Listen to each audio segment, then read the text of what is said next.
America की जो सबसे बड़ी स्ट्रेंथ थी, उसकी सुपर पावर इकोनॉमी, वही अब उसकी सबसे बड़ी वीकनेस बनती जा रही है। ऐसा भी कहना गलत नहीं होगा कि अमेरिका की जो इकोनॉमिक हेजिमनी है वो ऑलमोस्ट यहाँ पे समाप्त हो चुकी है। एक रिपोर्ट आई जिसने अल्टीमेट वर्डिक्ट दे दिया कि भारत ऑफिशियली एक थ्रेशहोल्ड है, उसको क्रॉस कर चुका है। अब हम मिडिल पावर नहीं रहे दुनिया में, अब हम खुद एक पावर ब्लॉक बन चुके हैं।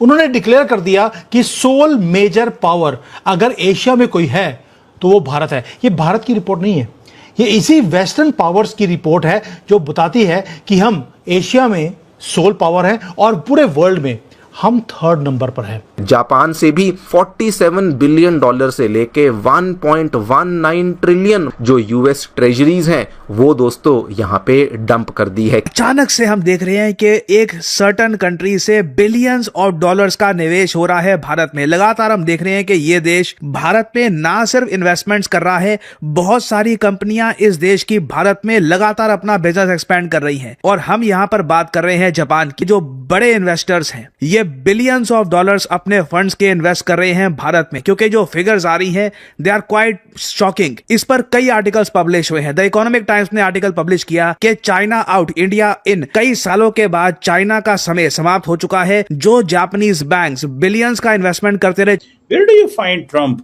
ट्रंप क्या नाकाम हो जाएंगे क्योंकि इंडियंस और बड़ी तादाद में अमेरिका में आएंगे? इसको कैसे देखते हैं? ट्रंप इज नॉट थिंकिंग, मतलब बेसिकली वो दो नौकरी करता है ना। एक तो अमेरिका का किंग है और दूसरा नेतन्याहू का चपरासी है। ये तो सुबह उठ के झाड़ू देता है नेतन्याहू के घर में, उसके जूते पॉलिश करता है वगैरह, उसके कुत्ते को खाने वाने पे जाता है, उसकी गाड़ी धोकर फिर काम पे आ जाता है एज किंग ऑफ अमेरिका। तो पूरे ग्लोबल रैंकिंग्स है, ये उसकी बात नहीं है सिर्फ, ये मॉन्यूमेंटल एक राइज है भारत का जिसे रुकवाने की कोशिश की गई इसी वेस्टर्न पावर्स की तरफ से कि कहीं भारत राइज ना कर जाए।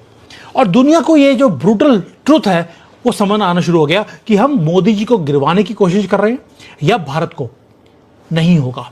जो इंडेक्स है उसने बताना शुरू कर दिया कि जो कंट्री स्ट्रेंथ के साथ काम कर रही है वो भारत है, जहां पर हम अपने आप को डिफेंड भी कर रहे हैं और बाकियों को अपने साथ लेकर चलते जा रहे हैं। जब हम स्ट्रेंथ से काम करते हैं तो जो ग्लोबल साउथ है या साउथ ईस्ट एशिया की जो कंट्रीज है, इन्होंने they have started looking at us. वो बोलती हैं कि यार अगर भारत कर सकता है तो हम क्यों नहीं कर सकते? अगर भारत ऑटोनॉमी रख सकता है, अपनी फॉरेन पॉलिसी इंडिपेंडेंट रख सकता है, किसी के दबाव में नहीं आता, तो हम भी कर सकते हैं। और इसी को ट्रू पावर बोला जाता है, जहां पर आप अपनी पावर को दिखाते हैं और दूसरे वाला आपको फॉलो करना शुरू हो जाए। इसी को ग्लोबल पावर का स्टेटस बोला जाता है। हम लोग क्या कर रहे हैं? हमने दो चीजों के ऊपर काम किया। एक, हमारी जो मिलिट्री स्ट्रेंथ है उसको हमने इंक्रीज किया, क्योंकि हमें मालूम है कि पावर के बिना आपको रिस्पेक्ट नहीं मिलेगी। और दूसरा है जो हमारा न्यूक्लियर डेटरेंस है वो कंप्लीटली अनमैच्ड है। आप देखिए ऑपरेशन सिंदूर में हमने क्या किया। ये रिपोर्ट बता रही है कि ऑपरेशन सिंदूर के अंदर हमने इतने कॉम्प्लेक्स मिलिट्री का जो मिशन है उसको पूरा किया। जहां पर उग्रवादियों को मारना था उनको मारा, जहां पर प्लेन्स को हमने डिस्ट्रॉय करना था पाकिस्तान के, उनके हैंगर्स में बैठे बैठे उनको खत्म कर दिया। और साथ में हमने इसको एस्केलेट भी होने नहीं दिया। इसको बोलते हैं ग्लोबल स्ट्रेटजी। इसीलिए आज क्या हो रहा है, ग्लोबल इनवर्ड फॉरेन इन्वेस्टमेंट्स अगर दुनिया में कोई आ रही है वो भारत में है। यूएसए में नंबर 1 है, नंबर 2 भारत के अंदर है। चाइना के अंदर तो जो इन्वेस्टमेंट्स हैं वो बाहर जा रही हैं, अंदर आ ही नहीं रही। यानी कि जो ग्लोबल वेल्थ है उसने भारत के अंदर आना शुरू कर दिया। और ये जो इंडेक्स है वो बताता है कि जो हमारा इन्फ्लुएंस है दुनिया में वो बढ़ता जा रहा है।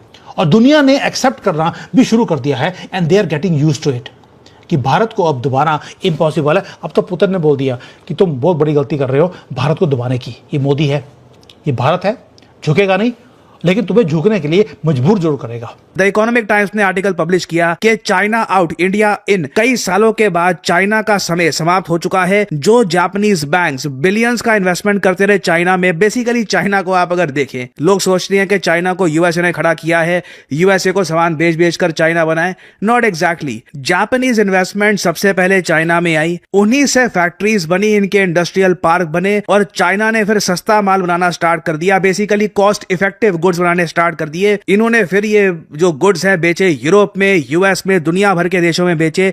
और इसलिए जब जापान के वो बड़े इन्वेस्टर्स, वो बड़े बैंक्स चाइना से वो पैसा निकालकर बड़ी क्वांटिटी में इन्वेस्ट कर रहे हैं भारत में, ये नोटिस करने वाली बात है। कुछ एक बहुत बड़ा टेक्टोनिक चेंज हम देख रहे हैं। China out, India in, the Japanese begin A quite but powerful pivot. और अभी तो मैं आपको बता दूं शुरुआत है। मेरे हिसाब से आने वाले समय में जापान 68 बिलियन डॉलर्स के आसपास का जो इन्वेस्टमेंट है ये भारत में करने वाला है। और अगले महीने जापान की जो प्रधानमंत्री हैं तकाइची, इनकी भी एक बहुत ही क्रिटिकल विजिट होने वाली है भारत में। क्रिटिकल मैं इसलिए कहूंगा क्योंकि जापान आज के समय खुश नहीं है यूएसए की रणनीति से। मतलब सोचिए अब डोनाल्ड ट्रंप की ये नंबर, उसकी द ओनली फॉरेन पॉलिसी थी टैरिफ्स, उसके अलावा कोई दूसरा इंस्ट्रूमेंट ही नहीं यूज कर रहा था डोनाल्ड ट्रंप, और उसको उन्होंने एक ही झटके में खत्म कर दिया, कह दिया वापस कर दो। अब ये $1 लाख जिन्होंने खर्च कलेक्ट किए ना, कई हजारों लोगों ने दिए भी हैं, अब वो सारे वापस करना पड़ेगा इनको।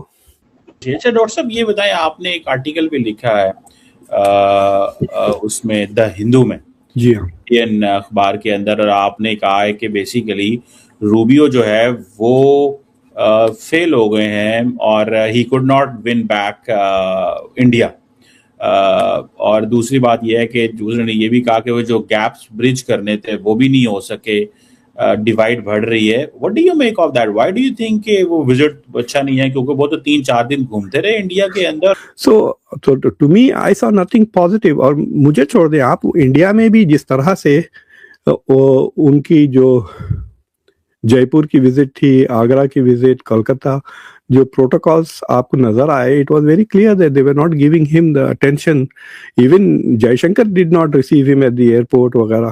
तो मतलब जिस तरह से मोदी।